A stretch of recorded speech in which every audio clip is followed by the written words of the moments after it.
në rast për të përpunuar plerat që vinë nga vendet e tjera të Bashkimit Evropian. Dhe nëse ky është qëllimi i Edi Ramës, ky nuk është qëllimi i shqiptarëve. Ndaj sot, betejë në veri nuk është thjesht e atyre banorëve, por e të gjithë shqiptarëve. Është betejë kundër mafjes plerave që është instaluar në Shqipëri. I bëj thirrje dhe Edi Ramës të heqë dorë nga plerat, sepse do të përfundojnë në kazanin e plerave dhe ai vet, por i pariciklueshëm.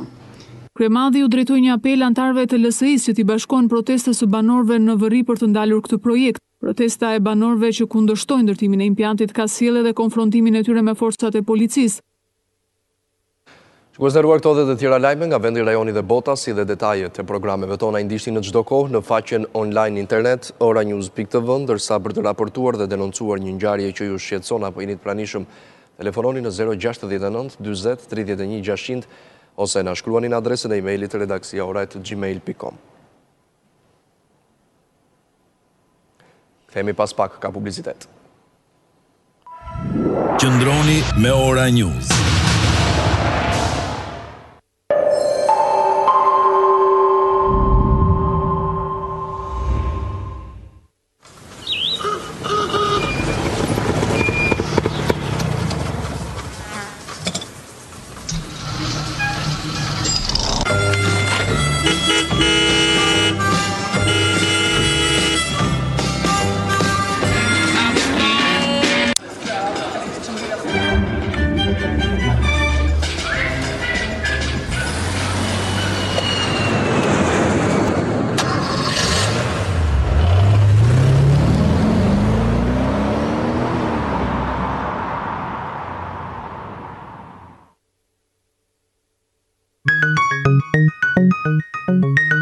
Kafe apo macchiato perfekta?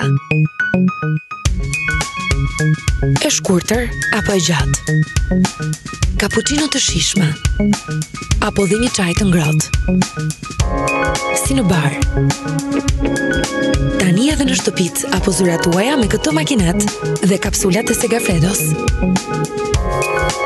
Një dizajn i përsosur, i lehtë në përdorim dhe multifunksional. E kush nuk do ta donte? Tani mund ta bësh tëndin.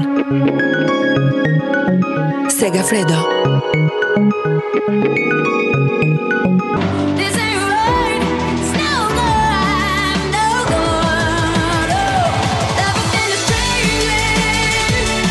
Shumë arsye për të qenë i lumtur me Vodafone Happy. Hyr në My Vodafone App, gjej kupona dhurat për Libraria Adrian, Kinema Cineplex, Proper Pizza, si dhe Light Strike dhe argëtim të këndshëm për të gjithë. E ardhmja është emocionuese. Ready? Vodafone.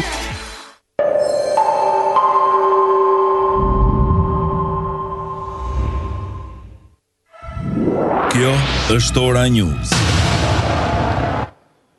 Kthehemi sërish në studio. Në një raport të ri publikuar nga Organizata e Kombeve të Bashkuara, thuhet se të paktën 56% janë vrarë në vitin 2017 nga gjithë masakra që është zhvilluar dhe personat e vrarë, ku mbeten sidomos në zonat e konfliktit pjesa më e madhe të vrarëve.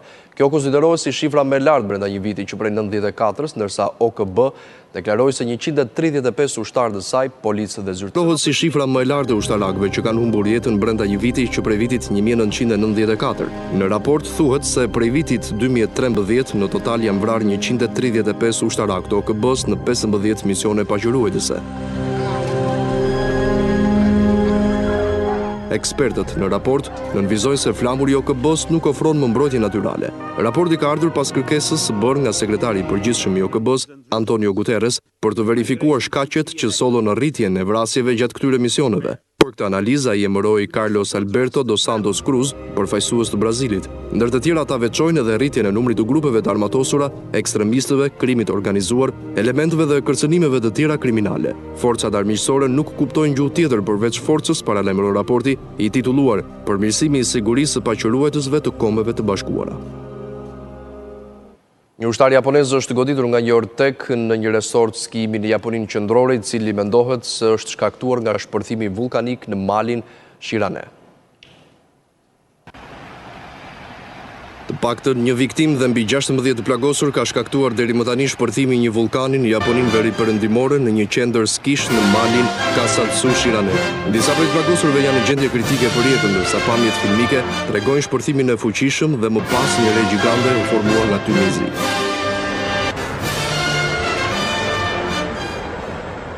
Agjencia Meteorologjike e Japonisë paralajmëroi banorët për të mos u ngjitur në mal pasi shpërthimet mund të vazhdojnë edhe më tej. Transmetuesi shtetëror japonez raporton se disa prej të lënduarve u goditën nga shkëmbinjt që binin nga mali, ndërkohë bëhet e ditur se 78 skiatorë kanë mbetur ende të bllokuar në një shtëpi pushimi në majë të malit.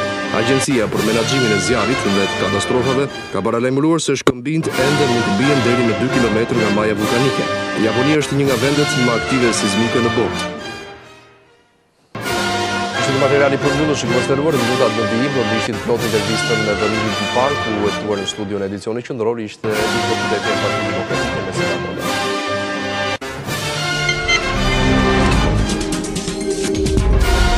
Jemi vendosur në hapësirën e intervistës, do të diskutojmë për marrëdhënie dypaqe mes Shqipërisë dhe Greqisë, duke u ndalur veçanërisht tek dy çështje problematike, sigurisht është ndërtimi i varrezave të ushtarëve të rënë grek gjatë luftës së dytë botërore, por edhe për çështjen çame. Është bashkuar me mua në studio sekretarja e përgjithshme e PDU-s Mesila Doda. Përshëndes, faleminderit që jeni në studio. Ju përshëndes dhe unë, mirë se u gjeta. Sot nisi procesi i gjetjes së eshtrave të ushtarëve grek. Ju jeni shprehur kundër këtij procesi. Cilat do të ishin hapat që duhet ishin ndërmarrë nga qeveria shqiptare? Mos pari, lejoni t'ju them që edhe sot si pasojë një reagimi të studiusit Kastriot Dervishi, kuptuam që është një proces i cili nuk është bërë sot për herë të parë, pra ka pasur disa herë tentativa dërmimesh mbi 2-3 herë në zonë. Ndaj kjo më ngjan si një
besoj të gjithë shqiptarëve. Sot ka patur një deklaratë nga Ministria e Jashtme greke dhe më vjen keq që News.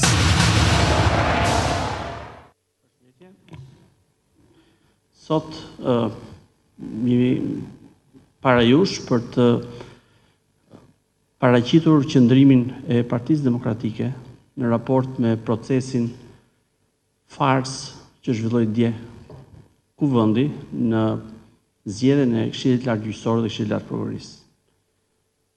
Dy organet më të rëndësishme sistemi drejtësisë, ato që do të jenë qeverisja e sistemit gjyqësor, për të ardhmen, organet të cilët do të jenë ato që do të formsojnë gjyqësorin e ri dhe zyrën e re, pra shërbimin e ri të prokurorisë në vitet e ardhshme.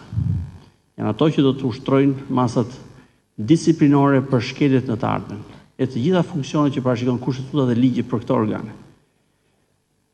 Organe kaq të rëndësishme që ishin ato, të cilët ishin pjesa thelbësore e marrëveshjes kushtetuese të 21 korrikut 2016, marrëveshje e cila çoi në miratimin e ndryshimeve kushtetuese për reformën drejtësisë, që palët politike të kishin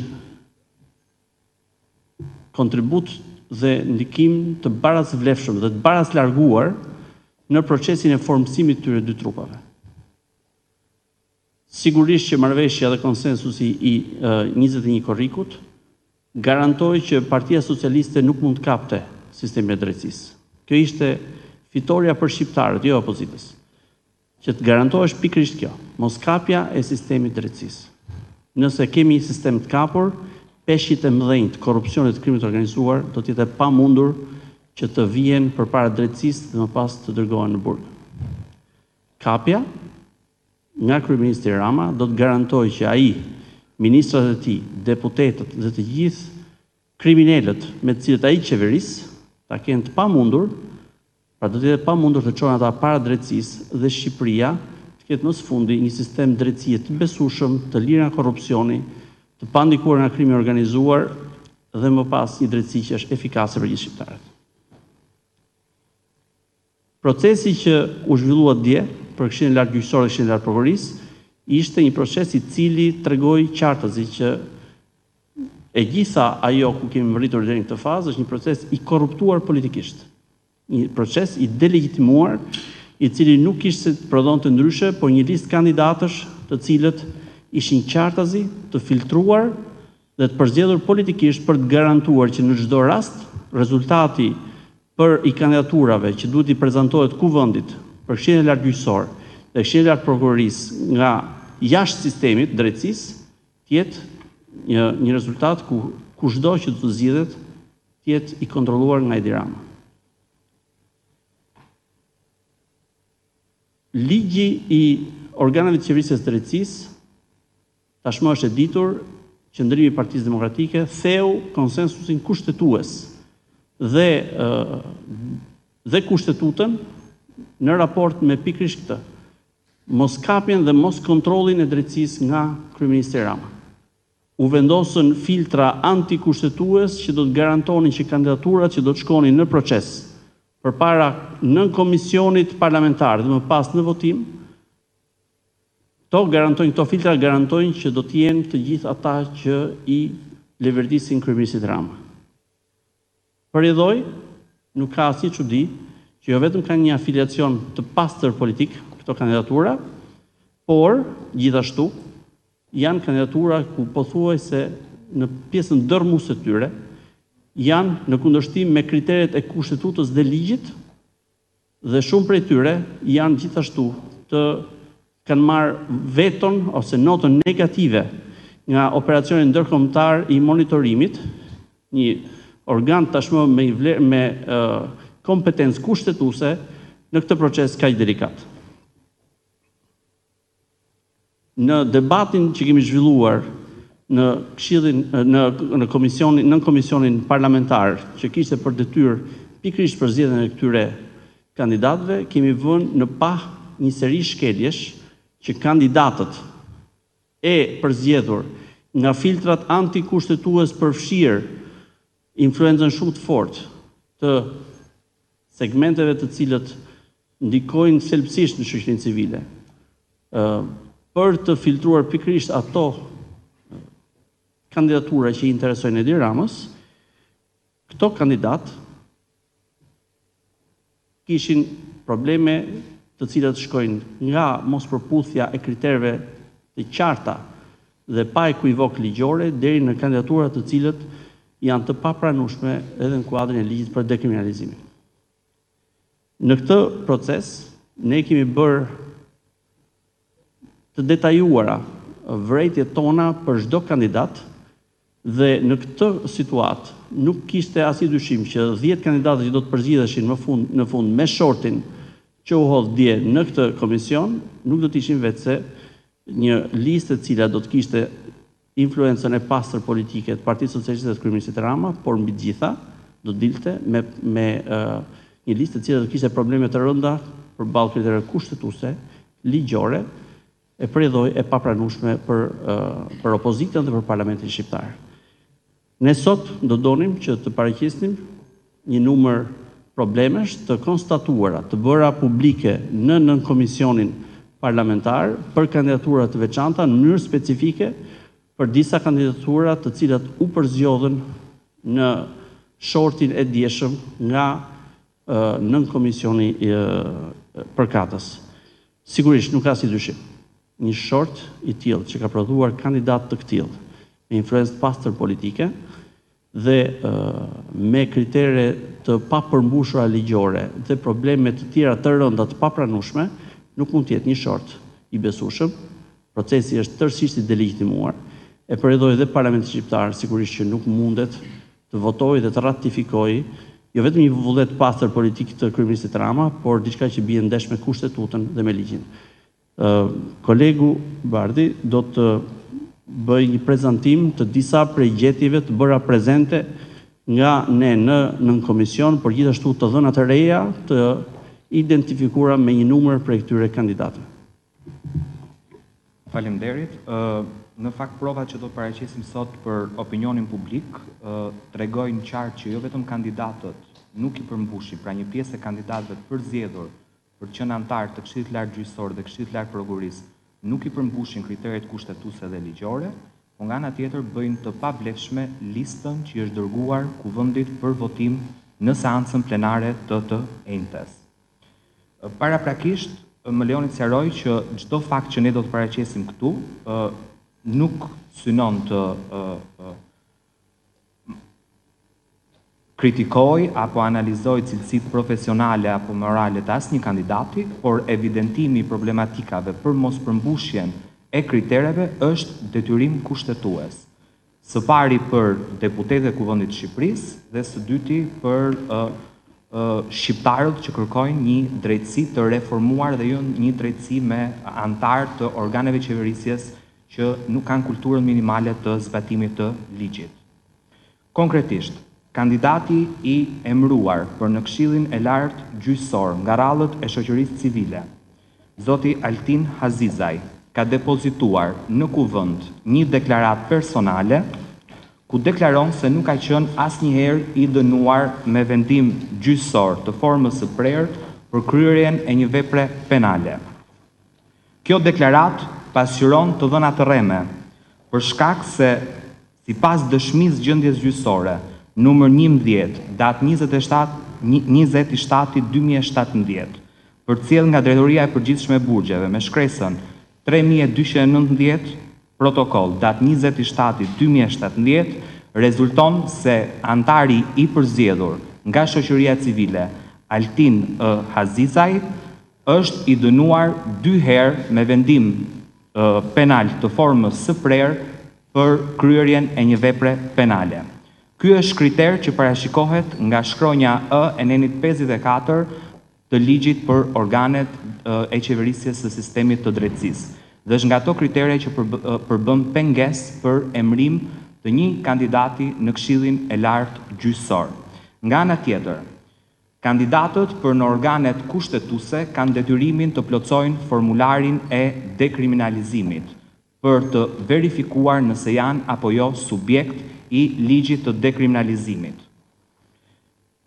Nga vendimi i prokurorit të përgjithshëm, ose më saktë, sektorit të dekriminalizimit, pranë prokurisë përgjithshme, që është vendimi këtu, dhe që është dorëzuar në Kuvendin e Shqipërisë zyrtarisht, por i është fshehur antarëve të opozitës në nën komisionin parlamentar të përzgjedhjes, prokuria ka konkluduar përfundimin e verifikimeve dhe konstatimin se subjekti deklarues Altin Hazizaj, kandidat për antar në Këshillin e Lartë Gjyqësor nga shoqëria civile, përfshihet në fushën e veprimit të ligjit për dekriminalizimin. Përpasoj, kandidati Azizaj jo vetëm nuk duhet ishte zgjedhur me short si antar i Këshillit Lart Gjyqësor, po do duhet të ishte skualifikuar nga gara që në fazat fillestare të procesit. Gjë që nuk ka ndodhur dhe të ka çuar që shorti ta përzgjedhë atë si antar të Këshillit Lart Gjyqësor, duke delegitimuar të gjithë listën e antarëve të Këshillit Lart Gjyqësor. Nga ana tjetër, në Këshillin e Lartë Gjyqësor është zgjedhur kandidati Sokol Lamaj, i cili vjen nga rallët e avokatisë. Zoti Lamaj në një shkresë dërguar në 19 maj 2017 i argumenton kuvendit se ai nuk ka detyrimin për të vërtetuar që ka paguar gjitha detyrimet tatimore ndaj shtetit, por ka detyrimin për të provuar vetëm që ka paguar detyrimet financiare ndaj dhomës kombëtare të avokatisë. Në fakt, ky është një interpretim i gabuar i ligjit, sepse ligji vendos si kriter që kandidati nga avokatia do duhet të ketë paguar rregullisht të gjitha detyrimet tatimore. Kjo shkresë që kandidati ka dërguar kuvendit vjen për faktin se nga vërtetimi i mëpasshëm i Drejtorisë Përgjithshme të Tatimeve me numër 25.922 protokoll, datë 18/5/2017, rezulton që zoti Lamaj jo vetëm nuk ka paguar rregullisht detyrimet tatimore, por është subjekt i masave administrative, ndaj tij janë marrë masa administrative për shkak se nuk ka zbatuar ligjin dhe nuk ka paguar rregullisht tatimet. Edhe ky është një tjetër kriter që ndalon emërimin e një kandidati nga avokatia në Këshillin e Lartë Gjyqësor dhe përzgjedhja e tij si antar i Këshillit Lartë Gjyqësor dhe përfshirja në listën që i dërgohet për votim Kuvendit të Shqipërisë e përsëris delegjitimon të gjithë antarët e jashtëm të Këshillit të Lartë Gjyqësor. Nga ana tjetër, nga rallët e pedagogëve rezulton të jetë përzgjedhur zoti Ilir Panda, sipas opinionit të dhënë nga operacionin ndërkombëtar i monitorimit, më datë 25 tetor 2017. Faqja 6. ONM ka konstatuar se zoti Panda ka qenë i angazhuar politikisht në nivele shumë të larta në të kaluarën. Ligji kërkon që një person i angazhuar në politik nuk mund të kandidojë të bëjë pjesë e Këshillit Lartë Gjyqësor. Në Këshillin e Lartë të Prokurorisë rezulton të jetë zgjedhur nga rallët e avokatisë kandidati Kozma Jano. Ligji parashikon që kandidatët për në Këshillin e Lartë Gjyqësor dhe Këshillin e Lartë Prokurorisë nuk duhet të ketë qenë bashkëpunëtor të ish sigurimit të shtetit. Nga dokumentacioni disponuar nga ana jon, por që është fshehur gjithashtu antarëve të opozitës në nënkomisionin parlamentar për zgjedhës, rezulton, është dokumenti që unë po shfaq tani. Rezulton është kartel e dosjeve të sigurimit të shtetit.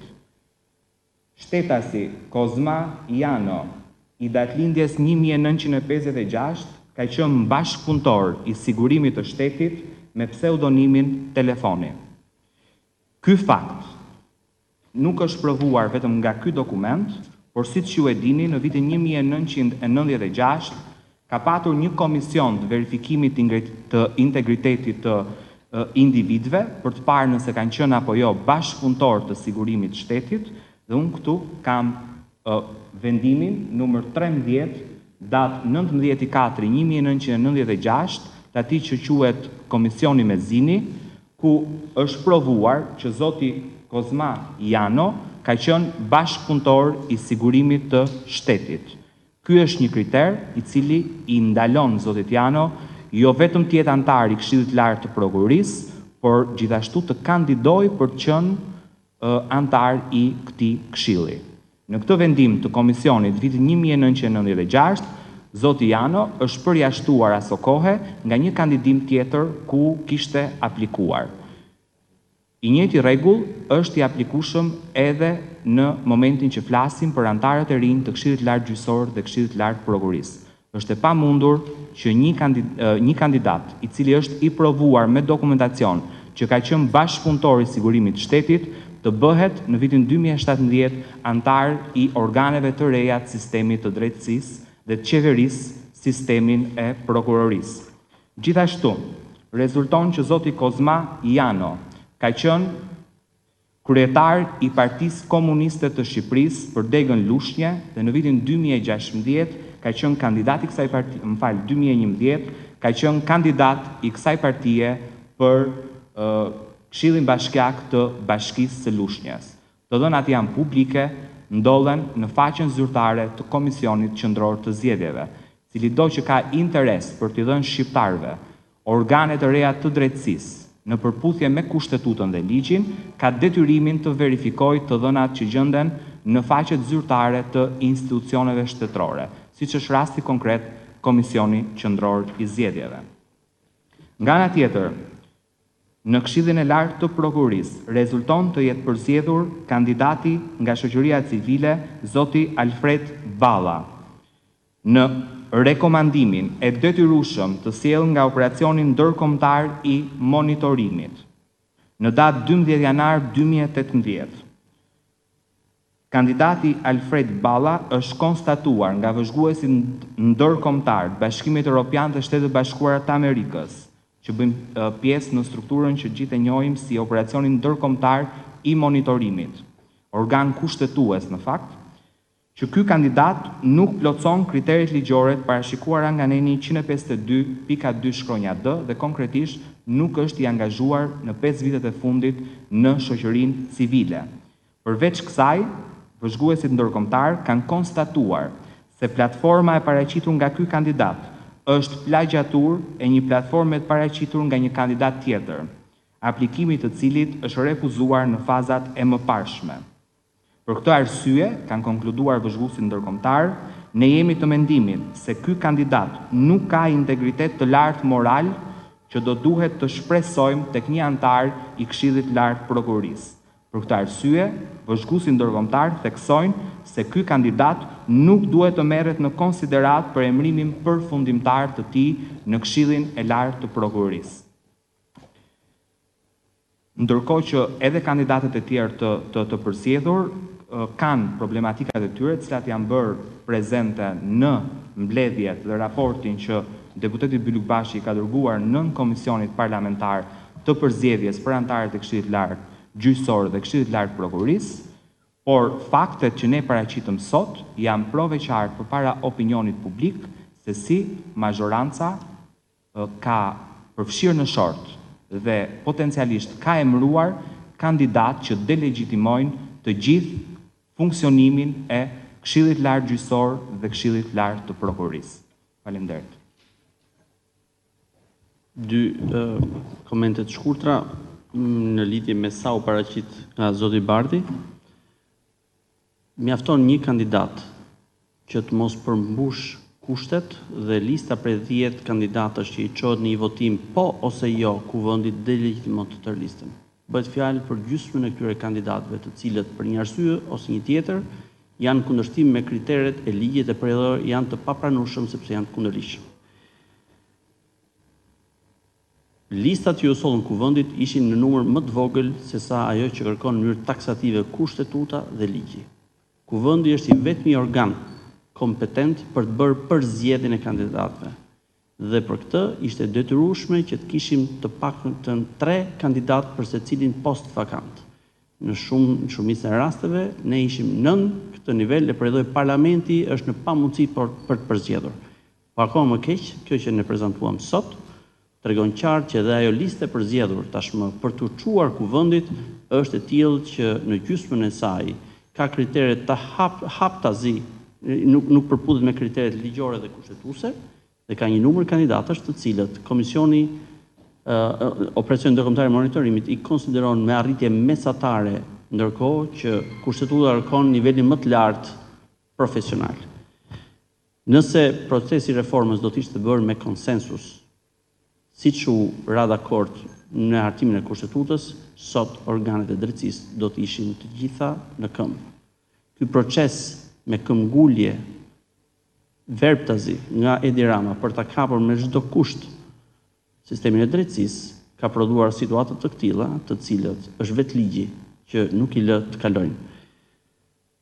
Ne jemi të hapur që të marrim pyetje në lidhje me këto çështje, për të sqaruar më tej të dhëna që mund të ketë interes për ju.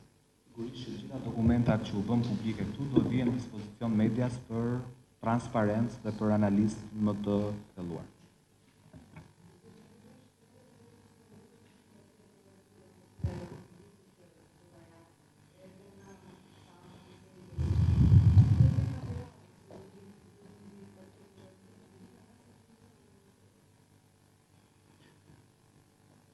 Ajo që kemi parë deri tani ishte një proces i delegitimuar në të gjitha hapat e tij. Përveç procesit politik, qartazi dhe procesi juridik kushtetues, ligjor në parlament është totalisht një farsë, është i delegitimuar dhe është i papranueshëm. Ishte i papranueshëm si kandidatura, është i papranueshëm si rezultat përfundimtar që çohet kuvendit. E përjedhoi është shumë i qartë. Shtrati kushtetues për këtë proces është i përcaktuar. Askush nuk mund ta bllokojë procesin e përcaktuar nga kushtetuta. Opozita ka dhënë të gjitha instrumentat që reforma në drejtësi të vazhdojë pa penguar, por është i qartë. Me këtë lloj produkti, parlamenti nuk do të bëjë gjë tjetër, nuk mund të bëjë gjë tjetër sipas Edi Ramës që të ratifikojë një listë që është absolutisht e papranueshme nga askush. Procesi do të ndjekë rrjedhën e vet kushtetuese, ne do të vazhdojmë të denoncojmë në këtë proces të gjitha këto shkelje. Nga ana tjetër, do të vazhdojmë të ndërmarrim hapat që gjykojmë të domosdoshëm, jo vetëm për të denoncuar, por për të bllokuar duke përdorur instrumentat kushtetuese që na kanë dhënë ne kushtetuta, duke filluar që nga vota që kemi ne në dispozicion në raport me votimin ose jo të kësaj